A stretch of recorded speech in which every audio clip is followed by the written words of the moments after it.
Hello and welcome to another Pye and Smith production.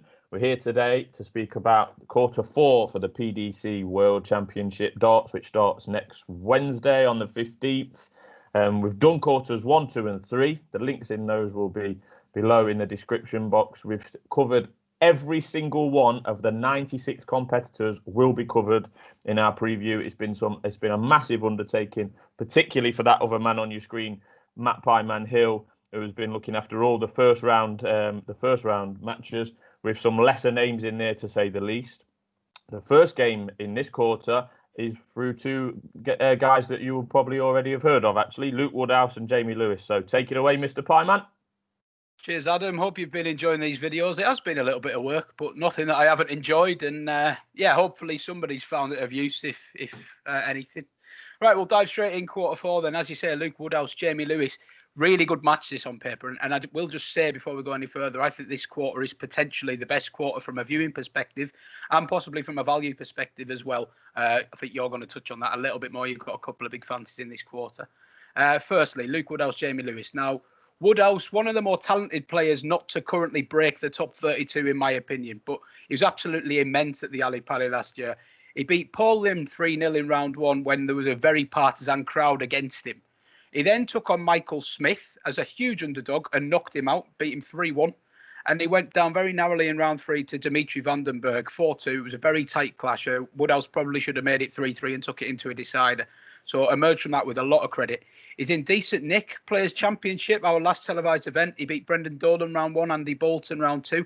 Got a bit of a pasting off Dirk van Dijvenbode in round three, but that can happen, you know. He looks in reasonable nick.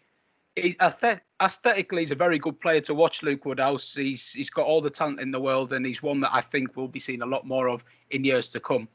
His opponent, Jamie Lewis, has had quite the year. Now, Jamie Lewis, you'll remember him for his immense run from nowhere to the World Championship semi-finals in the 2017, or December 2017, 2018 Worlds, where he lost to Phil Taylor, who went on to win the championship, his last title.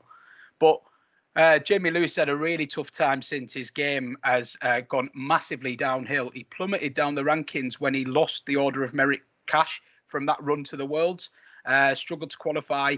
And then he took the rather surprising step of stepping out of darts altogether in the summer, saying that his head had gone, he'd picked up some, quote, bad habits, which were causing health issues, and that he needed time away from the game. Came back in October, European Open. He averaged 57 in a loss. And took an absolute pasting on social media. And then he came out and said that he was basically struggling with anxiety. He was having anxiety attacks. They completely ruined his game. And just when you think that's the end of the story, he comes to the last qualifiers for Ali Pali and gets a spot. Absolutely fantastic story. He's been working with a mental health charity called Sporting Chance, who've helped him overcome these anxiety attacks. And he's back on the Ali Pali stage where he had his greatest moment 3 years ago. Fair play to Jamie Lewis. Absolutely fantastic to see him back here. I think he's got a tough game here against Luke Woodhouse, but just getting here, he's a winner in my eyes. So good luck to them both. Yeah, absolutely. And for some strange reason, Luke Woodhouse and Jamie Lewis are two players that I always confuse with two other players. That would be Humphreys. Mm-hmm. I always confuse Woodhouse and Humphreys, and I used to always confuse Lewis and Cullen for some reason. There's no reason behind it. It's just silly. But the top seed in this section is Gerwyn Price. He's the number 3 seed. And if you watched our first video, our kind of dart season review so far from a couple of weeks ago, I spoke a lot about Gerwyn Price. He was absolutely my idea of the winner for a winner of this World Championship for some time, particularly pre-Grand Slam. He's had a cracking year. He's quite simply one of the best players in the world. Just before the Grand Slam, it was kind of joint favourites between Van Gerwen and Gerwyn Price, with Snakebite just a couple of points back. That's changed somewhat now, which we'll come on to. But yeah, Gerwyn Price this year lost the UK Open final 11-9 to MVG. That was pre-lockdown. Won the World Grand Prix at Cantor, as we covered on the review video. That was in early October. Walked the World Cup of Darts with Wales alongside the Ferret Johnny Clayton. So yeah, I backed him in and around those tournaments at about 11-2 for the World Championships. And I've topped up again after the World Cup. He just looked dialed into me, looked on top of his game. MVG was slumping. You know, I just thought the price was too big. So yeah, like I said, going into the Grand Slam, we had 4-1 joint favourites for the Worlds, but things have changed since then. MVG is edging back to form, as we covered in part 1 of our preview videos. And for me, Price didn't turn up at the Grand Slam, as far as I'm concerned, and it just he should have lost to Suzuki, the female player in one of those games. Definitely should have lost. He was too friendly with Clayton, as has been the case before. He just didn't look switched on to me, and then he lost out to Aspinall in the first knockout round, if I remember rightly. And he wasn't much. He just looked off. He just looked off. I don't know whether he was struggling with the bubble life. A few have mentioned that. I think Price has mentioned that himself. Can't wait to get home with the kids, etc., which is perfectly understandable. He was better at the Players' Championship finals. MVG saw him off in that competition as well. So really, I'm not sure really what to think now. If I had to start my analysis on my betting book again now, Price would be on my shortlist, but he wouldn't top it. We'll come on to the man that tops it shortly. But I'm committed. From a betting point of view, I'm committed. I'm on. I'm not as confident I was a month ago. Was the Grand Slam just a blip? I hope so. And if you can get back to the form of, the Grand Prix and the World Cup, I think we've got a good bet in Gerwyn Price, and fingers crossed. He is 11-2 now, and he's coming a little bit on the exchange of this week, only a point or so. So that's one to keep an eye on. But yeah, I'm on Gerwyn Price at 11-2. Yeah, well covered on Gerwyn. I think obviously he deserves a little bit of airtime, being probably our second favourite. And you talk about the price movement, but look, Gerwyn Price is a real strong contender in this tournament. And if Michael van Gerwen wasn't in the tournament, given the year he's had, he'd be the man that everyone would want to be with on the whole. My one worry about this, as you say, the prices now, and things have looked a little bit different now after his Grand Slam performance and stuff, but I'm just not sure that this quarter is as much of a gimme as a lot of people are making out for Gerwyn Price. I'm reading that, absolutely not a gimme. He's 6-5 ish to win this quarter. There's a lot of trouble ahead of him in this quarter. Starting with the winner of Luke Woodhouse, Jamie Lewis, will over a short format. They've already had a game to get themselves in. Luke Woodhouse had a game to get himself in last year and then knocked Michael Smith out.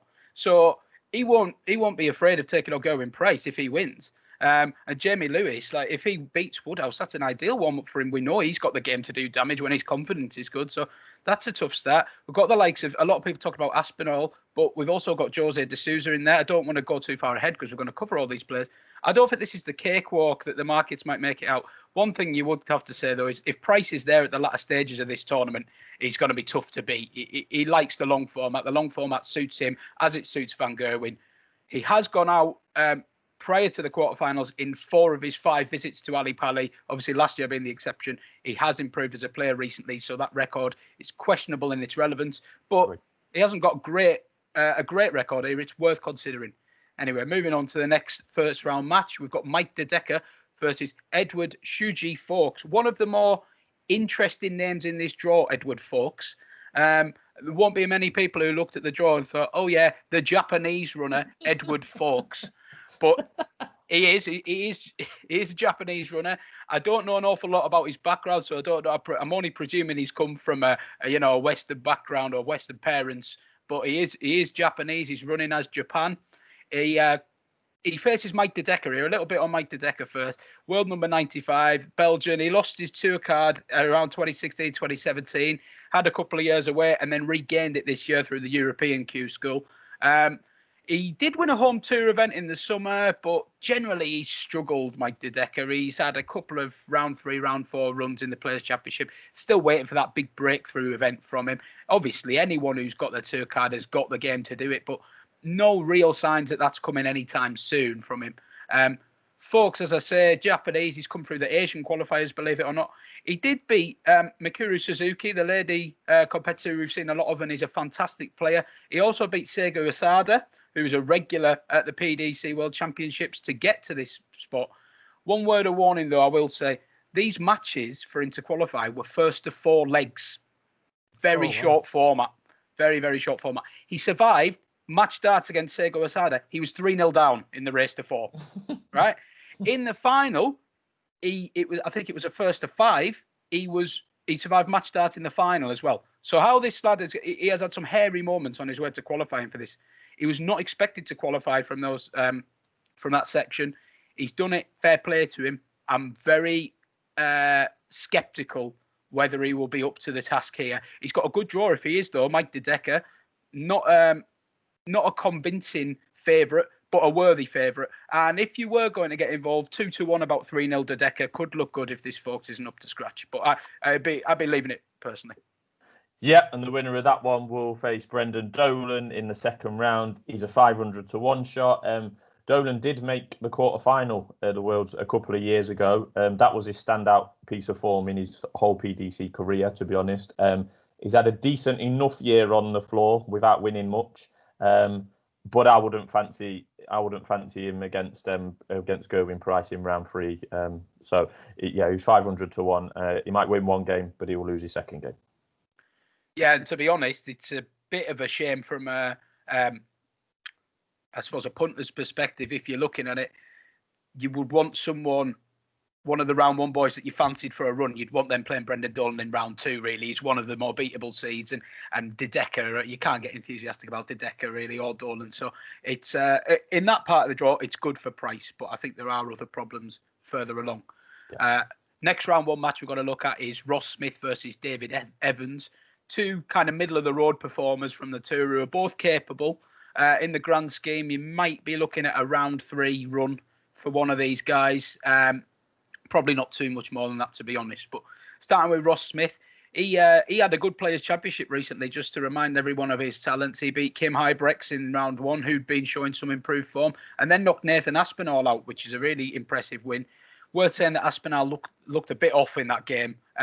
He missed a few doubles. I think he missed about 10 darts at double in quite a short format game. So could have gone very 13 it was, yeah. There you go. Could have gone very differently, but he got the win. Lost 10-7 to Damon Hetter eventually, who knocked him out, but no shame in that. He's made round 4 in a couple of floor events this season, has wins over the likes of Gerwyn Price, Rob Cross, Joe Cullen, so he's very capable. But obviously, their first to 6 legs, most of those games, you've got to be taken with a pinch of salt. Set play generally gives the bigger players time to find their feet. And although the early rounds is a slight exception to that, you wouldn't go wild on someone who's got a lot of first to 6 legs form. You know, it doesn't always stand up in an event like this. Looking at David Evans, he's the world number 129, but don't let that fool you, because he's actually been playing mainly on the Challenge Tour, so he hasn't had many opportunities to get that ranking money to lift him in the order of merit. He's a very capable player, David Evans. He's been around a long time. He was a BDO who came over. Plenty of them we've been mentioning over the last few days. Been flirting with the PDC for a few years. He had a go in 2016 at coming over, didn't quite work. He's finally taken that step, got his tour card.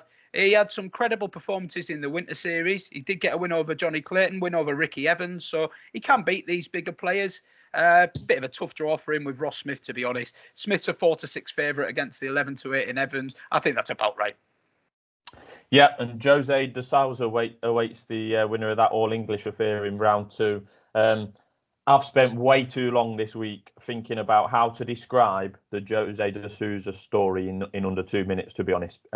I mean, how do you explain that a 46-year-old from Portugal who appeared in the World Championships as long ago as 2012 has come from nowhere to be 5th favourite for this year's event? Well, he has. That's the story. Jose de Souza is 5th favourite for this event. Whatever this man has been doing during lockdown, I want to know. Or if he's been eating something or drinking something, I want to know, because I want some of it. Dubbed the special one for obvious reasons with his Portuguese links. He was already having his best year on the circuit before rocking up at the Grand Slam, where he just rocketed, to be honest, to the whole new level, won the thing. It was just simply superb throughout, as far as I was concerned. Alongside Vandenberg, who was impressive in that tournament, but Jose obviously went on to win it. Superb throughout. Dismissed a whole load of really good yardsticks along the way, Michael Smith being one of them. Relaxed as you like, 180s for fun, miscounting on his finishers to a comical level. He's got like a cult-like following. Dan Dawson, who you see covering darts, describes him as a maverick, and you know what is particularly on his finishing. He bust 122 the other week, and he thought it was 132 or something like that. He was on 120 against Van Gerwen with 3 darts in hand and went for 3 tops. Yeah, he leaves the wrong double often, and that will need to improve. But it's a quirk, and he's got away with it so far. But he might not get away with it at the Worlds against the top players. And he's just very backable at 18-1. He's in better form than everyone, bar MVG on recent showings. To be honest, since the Grand Slam, obviously which he won, so he was in great form. He's on that form. I don't know why he can be dismissed at 18-1. Usually, from a betting perspective, if I've missed the boat, if you like, I kind of begrudge backing him. For example, Jose de Souza would have been 500-1 at the start of this year, even if he was priced up. Jose de Souza has come from that far left field that he wasn't even in the Betfair market until mid-October. If he, like I say, at the start of the year, it'd have been 500-1, if not more. He lost to Damon Heta 3-0 in round 1 last year, so it shows you where he was. Yeah, exactly. So, yeah, I normally, begrudge missing the boat, but I still think there's some juice in his price. Is 18-1 with the bookies. He's about 21 on the exchange. So, yeah, if I was starting my betting today, or if you said to me I could only have one bet in the World Championships, Jose de Souza would be the one for me. The problem I've got is he is due to face, if they both keep winning, Gerwyn Price in the 4th round. That's my big problem. I can't do anything about it. I've just got to, hope that they make it to that stage, sit back and enjoy kind of thing. I'm going to lose on one of them, and I'm going to hopefully the other one can progress and go all the way for me. But that's just how I've got to play it. I wouldn't normally intentionally back 2 players that are drawn that close together. I'm already committed to Gerwyn Price before the draw came out, and I just can't leave Jose unbacked, to be honest. I still think that, like I said, there's value in the 18-1. The drawbacks. He's never gone beyond the 1st round at the Worlds. As you just mentioned, he lost 3-0 to Heta last year. So won't have too much experience, particularly in this set format, where, as I mentioned the other day, there's a pivotal moment every 4 or 5 legs. But he does look unflappable in them terms to me. I mean, I've been looking at him, and trying not to get on the bandwagon. I've been, sending messages to you thinking, is he going to handle the pressure or this, that, and the other? Like, I've been trying to look for holes. I'm not a Jose de Souza fanboy by any means, but it's just a price thing. Yeah, and there is many out there, but I've been looking at him and trying to get him. Is the double messing about going to, the counting messing going to catch him up? Is he going to, the pressure, the set format, and when I look into it, the answers aren't strong enough for me not to back him. I did think that he's yet to beat one of the real big boys on TV this year, as far as I can see. The likes of, he's not beat MVG Price or Snakebite on TV. He did beat MVG in a floor event final a couple of months ago, so fair play to him there. He could well beat them boys, and his averages and his 180s are right up there, but they are on a different level to the likes of Wade and Smith, who he has been beating in finals. Like I say, Price potentially awaits him round 4. Book your sofa for that one, because it would just be an absolute cracker. Yeah, Jose, the other guy in this quarter that deserves the airtime because he's just been sensational. He's been the story of the year, really, and without adding too much to what is already an excellent case for his chances, I would just say that 18-1. If we run this tournament 18, 19 times, does Jose win it? He wins it more than once for me. His form is as good as anyone's. The only reason he's still the price he is one, the quality of runners above him, but also it's experience. And experience hasn't proven a problem with him in the Grand Slam. Whatever has happened, a switch seems to have been flicked. He is an absolutely sensational scorer. Can pull himself back into legs that he's out of. He's finishing when he counts. He's fantastic. But you're going to get entertainment value following Jose, and you're right.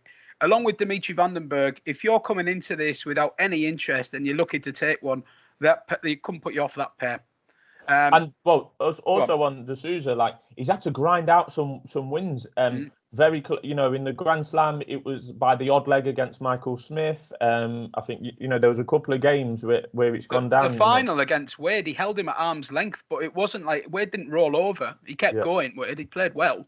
and he still beat him. And so, his averages are right up there across the whole year. It's not just post lockdown. His averages are right up there across the whole year. He's on I think Snake's number one for the average across the whole year on 98. Then Van Gerwen on 97-ish, and then de Souza's right up there.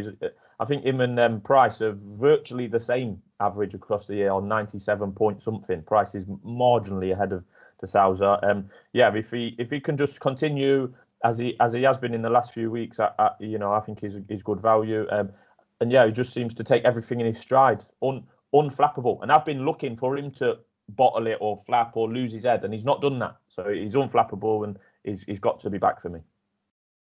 Yeah, don't disagree. Next round one game, moving on. We've got Max Hopp playing Gordon Mathers, the Australian. I spoke a bit about Hopp in a recent video. Always looked like he was going to be the next big thing in darts. Around 2018, when he was starting to come into TV events and make a real impression, had some great games against the likes of Van Gerwen and other big boys on TV, generated a lot of hype around him. Also, darts has a big fan base in Germany, and they seem to be desperate in Germany to have a big star in the game.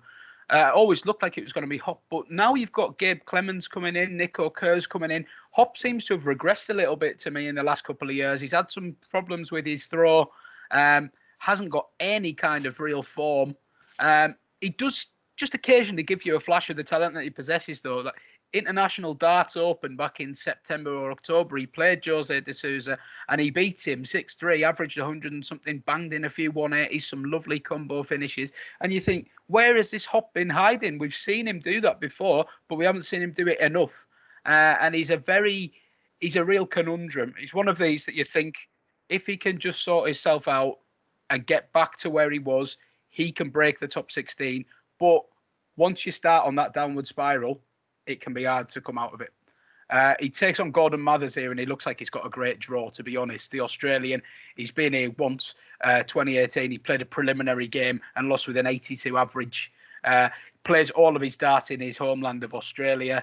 Hasn't really set the world alight there. He well done to him for qualifying, but an ideal starter for Hopp, who has made the last 32 on 4 occasions and could well do again here. Yeah, so they awaits Mervyn King in the second round, number 19 seed, one of the Pie Man's favourites. He's got a bit of a cult following on Twitter for his final in the Players Championship finals against Van Gerwen. Lots of head shaking, swearing live on TV. As good, if not better, than we've ever seen him, and he's 51 now. Like I say, made the final, went to a deciding leg against MVG. That's how close it was. He was 7-1 down to Heta in the quarterfinal, and we were hoping. I think we backed Heta for that tournament, 40-1. Yeah, Heta 7-1 up and lost 10-8 to Mervyn King. So there's been a betting comedy loss story in all 4 of our quarter previews so far, with the likes of Dimitri Vandenberg, Jeffrey in the other one. So the final was just a joy to watch, to be honest. Like I say, King doing it on and off the dartboard, if you like, with the facial expressions, classic Merv. We just loved it. But away from that tournament, he's done virtually nothing this year, to be honest. He's made 2 last 16 on the floor, but that's it. That's clearly not good enough. He's 125-1, and Jose will be awaiting in the third round, assuming that they both get there. It could cause Jose some trouble, because this is, when you keep saying unflappable, Mervyn King is someone who can rumble people up the wrong way. But I just think, with Jose's attitude, the language barrier, if you like, not that King necessarily needs that. I just think I can't see him getting past Jose de Souza, to be honest. King and maybe a third round exit is the best he can hope for in my book. Yeah, love Merv. We'll talk about Merv a little bit while I've got the opportunity, but I would just say Max Hopp, if he brings his game, that'll be a good game, him and King, because King will be buoyed by that run in the Players. I mean, like you say, done virtually nothing all year, and then just reminding everybody what he can do. This is a man that's been around the top of darts for a long time, longer than most, and he's still there, still seeded inside the top 32. That money will have done wonders for his order of merit going forward. And there's life in the old dog yet. You say about him potentially upsetting Jose in round 3. I do think that is interesting. I think I could see that happening. I know we say Jose is unflappable, but Merv King will try every trick in the book to get under Jose's skin. He'll have no problem sort of mouthing off to him as he walks back to the hockey or glaring through him and stuff. And Merv will have his earplugs in, possibly, you know, just to cause a bit of a scene. It's a really interesting, attractive prospect. It's one of the games that I would not be missing for the world if it happens. So, yeah, let's just keep an eye on that. And I love Merv. I was absolutely delighted that he had that run in the players. And that final will live long in the memory for all kinds of reasons. Right, we move on to the next round one game. And this is an absolute cracker, potentially. Scott Waite versus Matt Campbell. I really do think this is a great game. Leaps off the page to me. Scott Waite, a BDO legend, full-on legend. This man is a two-time world champion, the second of which he was relatively unfancied for. He was one of the also-rans, and he came through to win it. He's been written off so many times in his career, Scott Waite, and he continues to provide amazing moments and win titles. This is a man who reached the Grand Slam of Darts final as a BDO invite, when the BDO were regarded as a considerably, basically just there to make up the numbers. He made the final. And then, after losing the final heavily, then went on to win it a couple of years later. So this man's just got bags of talent. He can average over 100 seamlessly when he's on his game, and he still can do that. He said after Lakeside in 2019, he was going to go to Q School, went to Q School, didn't get his card, testament to how difficult it can be at Q School, but did get a card this year. Obviously, it's been a very disruptive schedule, so we haven't actually seen too much of Scott Waite yet in the PDC, but he did have some decent performances on the home tour. He's also had a run to the UK Open round 4 or round 5. He beat Damon Hetta in that tournament. He's had some floor wins in these few appearances over Joe Cullen, Darryl Gurney, Labanowskis, Devon Peterson. He's still got game, Scott Waite. Do not underestimate that man. He's got a tough game here, though. Matt Campbell, Canadian. A lot of people will have seen him for the first time at the recent World Cup where he teamed up with Jeff Smith. They knocked out Northern Ireland in round 1, which was an upset. Not an upset that people didn't predict because Darryl Gurney and Brendan Dolan both not in the best of form. But still, the Canadians gave them a good seeing to. They beat New Zealand in round 2 and they were very unlucky to go down in round 3. Campbell averaged 95, 97 and 98 in all 3 of his appearances. So he showed that he's a very capable player. He actually beat Dimitri Vandenberg when they went out to Belgium in his singles match before losing the doubles. So this guy looks like he's gone up a level since we have seen him on previous occasions, but relatively unexposed. A bit like Danny Baggish. We haven't seen a lot of him on British television. He might be a tad underestimated. But I think Scott Waite is probably the most likely winner. No involvement recommended, but definitely watch this game. Could be a good game. Yeah, and the number 6 seed is Nathan Aspinall. And I've been banging on about the all-important Ali Pali experience. This man is a back-to-back semi-finalist. For the last 2 years, he's made the semi-final. Although I've been saying about experience is key, I've gone against everything I've ever said because I've just put up Jose as the winner. But anyway, by the by, we're on to Nathan Aspinall now. Solid as they come, really. UK Open winner in 2019. That was his first and only big TV title. Made the Premier League final this year and just lost out to Glenn Durrant. Very, very solid player. Alongside Dimitri Vandenberg and a couple of others, obviously, he's probably one of the leading lights of the under 30s in the PDC, if you like, of the younger players. Because a lot of the players that we classed as the younger players aren't so young anymore. The likes of Michael Smith, like that. He's 31 now, etc. So and Aspinall will definitely hold no fears in this mini section. We'll come on to it, but he's in with Vincent van der Voort, Gurney, Chris Doby, and he'll be confident that he can make the quarter final. Where the likes of Price or de Souza await. He's 22-1. I think he just came up short against Vandenberg earlier this year in the Grand Slam. That was a cracking match. So he's got the confidence. He's definitely got the game. He's got the Ali Pali experience, and he's 22-1. Yeah, and Nathan Aspinall will appeal to a certain segment of people looking to get an involvement in this tournament because Aspinall, he's not in your main runners and riders. He's not in that front group of 4 or 5, but he's got the experience. He's been to big finals. He's come on the scene relatively quickly, but he will he will handle Ali Pali fine. He's been there, done it. Relatively unexposed. I've got a few question marks over his recent form. I'm not convinced he was in the same form that he was when he had his successful run. But there's nothing to say he can't get that back. And I do, as I've said a few times, think there's some really dangerous players in this quarter. So I can see some people playing Aspinall as an alternative to Price in the quarter. But I can also see this very bottom segment of the draw could be where we get a bit of a left field runner make a surge through into round 4, possibly even the quarters, certainly set up a good round 4 game. And it could be this man who's involved in our next game. We've got Ron Mullenkamp versus Boris Kirchman. Now, Kirchman, probably not someone that is universally known in the darting world, but he will be soon, I'm pretty sure.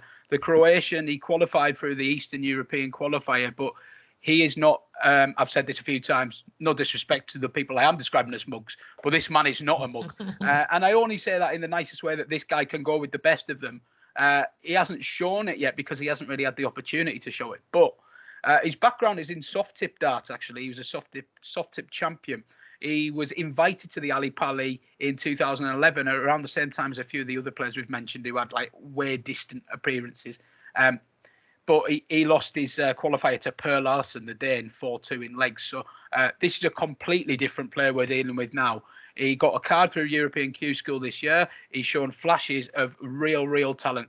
None more so than when he played Michael Smith in the Players' Championship last month. He averaged 107 and lost the game 6-5. Michael Smith was having to bang in 180s every leg just to hang with Kirchman. He's fantastic. And that's televised.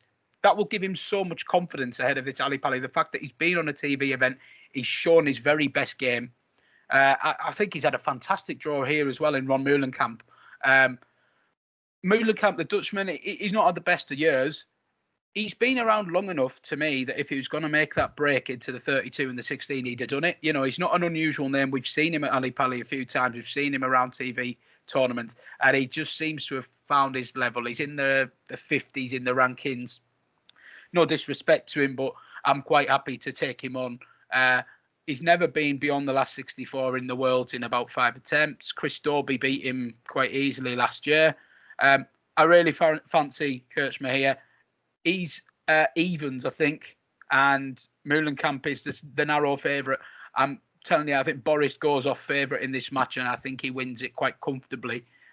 Definitely one of my main fancies for the round. And he has Vincent van der Voort in round 2. You'll say a little bit about Vincent, but would be with Boris in that one as well.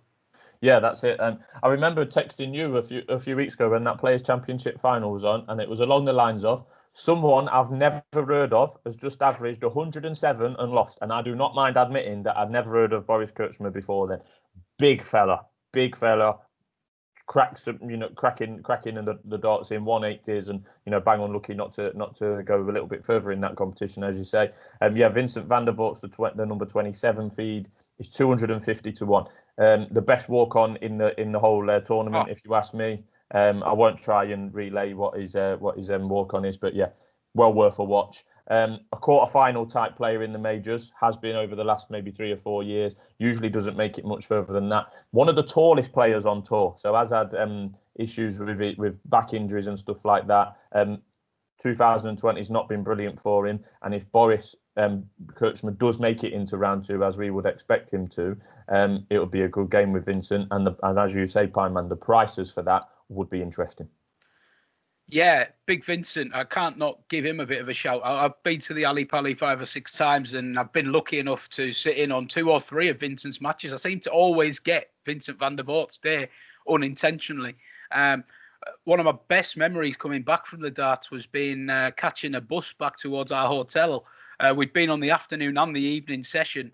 I was well sessioned in. I'd had about 11 pints throughout the day, to be honest.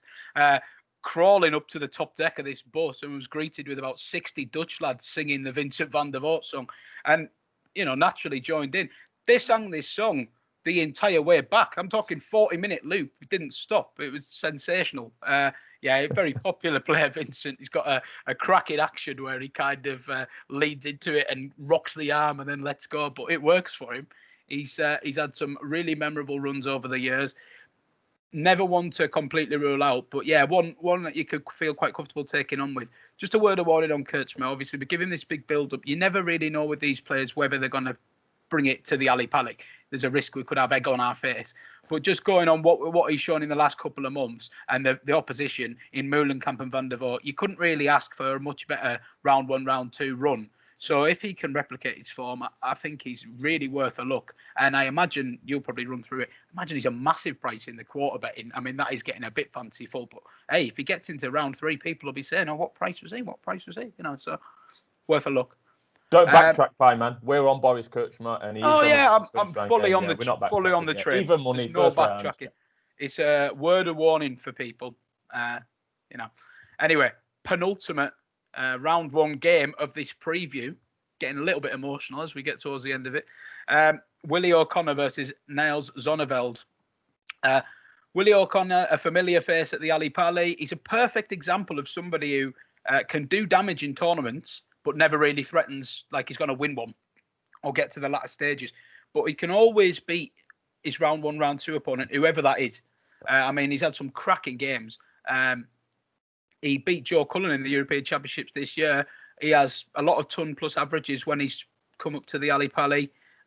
He knocked Chizzy out of the UK Open earlier this year, played really well. Then lost a last leg decider to Daryl Gurney, I think. So, look, he could go with the best of them when he's on O'Connor. He had a run to round 3 in 2019. He lost to Ryan Searle. But the one I want to talk about with Willie O'Connor was last year. He lost to Gerwyn Price. I was at the game.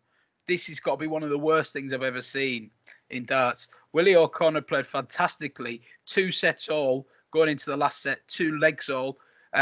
Willie O'Connor had matched darts at double 2. And for some reason, he stepped up to the board and thought he was on double 1. And he threw 2 darts high on double 1. Sorry, he threw the first dart high on double 1 and the first dart in to the single one. So he thought he'd bust. And it was only then that the match referee told him that he hadn't busted. He was throwing at the wrong double. And you could see his face, obviously, absolutely devastated. Price steps in, wins the match, comes out in his interview afterwards saying, you need a bit of luck in this tournament. You know, I got away with one, all this stuff. Willie O'Connor left the arena, didn't do any interviews, obviously heartbroken. He played fantastically well, averaged, I think, close to 100. Felt really sorry for him, but he's a dangerous player. Got an interesting draw this year, Neil Zonneveld. 2019, he won his tour card, so he's been around a little bit. Just not quite yet made his impact, but he did get his first real notable TV win last month. He beat James Wade in the first round of the Players' Championship finals. Fair to say that Wade didn't look particularly arsed about that event. He just had his run to the final in the Grand Slam. I think I've said in a previous video that his focus will be firmly on the World Championships now. But still, great result for Zonneveld. Bound to give him confidence. He's another one off the Dutch production line, 22-year-old that we're going to be hearing a lot more about in future years.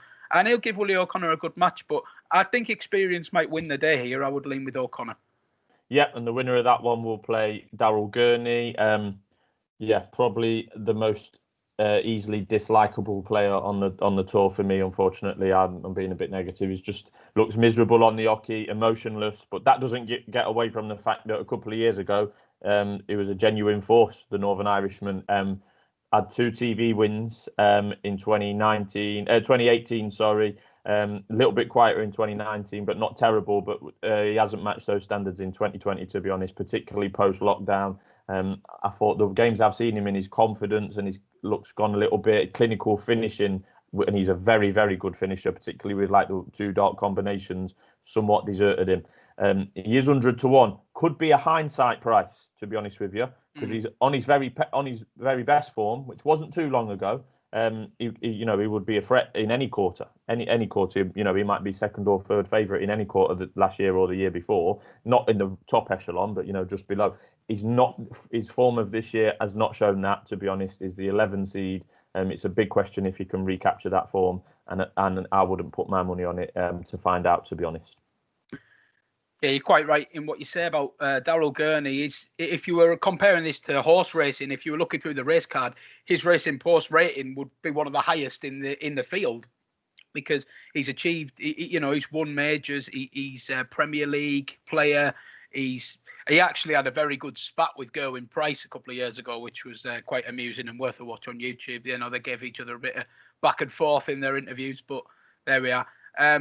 Yeah, very capable player, but you couldn't be having him with any confidence after the year he's had, Gurney. And like I've said a few times now, this is a tricky quarter, and I expect that one of these players will will take him out. I don't think he'll get as far as round 4, to be honest. And I think whoever takes him out will probably take him out at a decent price. So keep an eye on who Gurney's playing. This last round 1 game, I've said this a few times, a cracking game. I really, really like this quarter for games and potential of just like, a lot of people who could go far. Jeff Smith versus Keane Barry. Jeff Smith, the second most famous Canadian darts player behind John Part, Darth Maple, I would say. He's been around a long time, runner-up in the BDO. He was in the BDO for many, many years. A dangerous PDC player when he turns up to events. But like Baggish, like Campbell, like these guys from Northern America and Canada, they tend to do most of their playing over here. We do see a little bit more of Jeff Smith than the others. But, yeah, it's mainly once a year we see Jeff Smith really at the Ali Pali. Very, very dangerous player. He was the other half of that Canada team I talked about with Matt Campbell that had a good run at the World Cup. He's got some very big wins on his CV. He's knocked a lot of big players out of big tournaments. I think he would have been very well supported in round 1 had he had 99% of the opponents on offer. But there'll be people treading with caution as he plays Keane Barry, the 18-year-old Irishman, one of the most hyped players in all of the PDC. If you haven't seen this lad play, get on YouTube, have a look at him. He's done very well out of the pandemic situation with the home darts. He's played in the home tour. He's played regularly on the weekly events. And he's banging in regular 100-plus averages. Now, naturally, he's playing in his home environment. But these young players are fearless. They think nothing of 100 average. And he's got that kind of arrogance of youth. Jeff Smith, a very tough opponent for him. But I think Keane Barry is worth a look in this game, to be honest. I think he's on an upward trajectory. And I don't think he'll have any fears coming into this game. You could get him at odds against, but he has shortened up. It's a tough one to call. The winner will play Chris Dawby in round 2, and I would be interested in the winner's price. Yeah, well, Chris Dawby's outright price is 150 to 1. Made the last 16 in the last 2 years, to be fair to him. But his 2020 form will not fill you with confidence. It's not done him well, to be fair. He had a decent run to the last 16 in the UK Open. That was pre-lockdown. Nothing on TV since, to be honest. As a few of the tournaments he didn't even get into. He didn't even get into the match play or the Grand Slam. Went out the first round of the Players Championship final. So, it's not going to fill you a lot with confidence, to be honest. Played in all 5 days of the Winter Series and only won 2 games. So went out in the first round on 3 occasions and the second round on the other 2. So not the form you want to be in going into the big one. And, following a similar description to the likes of Gurney and Van der Voort in this mini section, the bottom 3 games, if you like, or the bottom 3, as you've alluded to, it does open it up for someone, particularly of the first rounders, to take a scalp in round 2 and possibly push on beyond. Dawby fits into that description, as does Gurney and Van der Voort. They're all out of form in their own little way. So, yeah, Chris Dawby's not in good form going into this. That's why he's 150 to 1. And Keane or Jeff would fancy their chances against Dawby in round 2, that's for sure.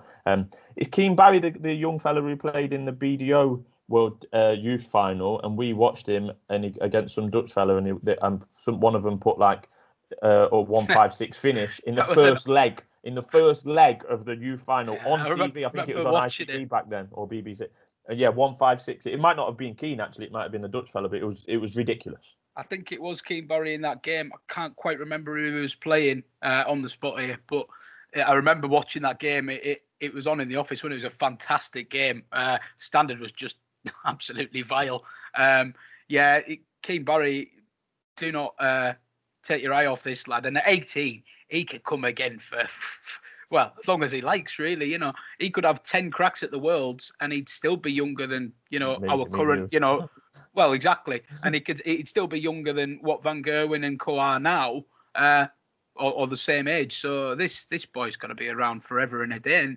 And the sky's the limit for him. Don't want to, put pressure on these people saying, world champion in waiting and stuff. He's got a long way to go, but he's got a serious game for an 18-year-old. Yeah, and he's 50 to 1 to win this quarter, so to make the semi-final. So just running through the prices from the top. Gerwyn Price 6 to 4, unsurprisingly, made the semi-final last year. Aspinall 9 to 2, best price. He also made the semi-final last year. Only one of them can make it this year, or none, as it were. Jose de Souza's 5 to 1, Daryl Gurney's 14, Mervyn King 22, Doby's 25. Van der Voort's 40, Keane Barry's 50, then it's pretty much name your price after that. My thoughts on that, if I could just weigh in quickly. Yep. I imagine Price will naturally be popular. Aspinall, I think there's enough reason to leave him. I could see why people would be with him, but I would leave him personally. Jose writes his own scripts. But then after that, the next 4 names you list, I would scratch them all off, and it would be below that I would be looking at, really. Keane Barry, Boris, Jeff Smith. I'd be interested in some of them, So Boris is 80. Boris is 80. William O'Connor's 80. Scott Waits is 80. Jeff Smith's 100.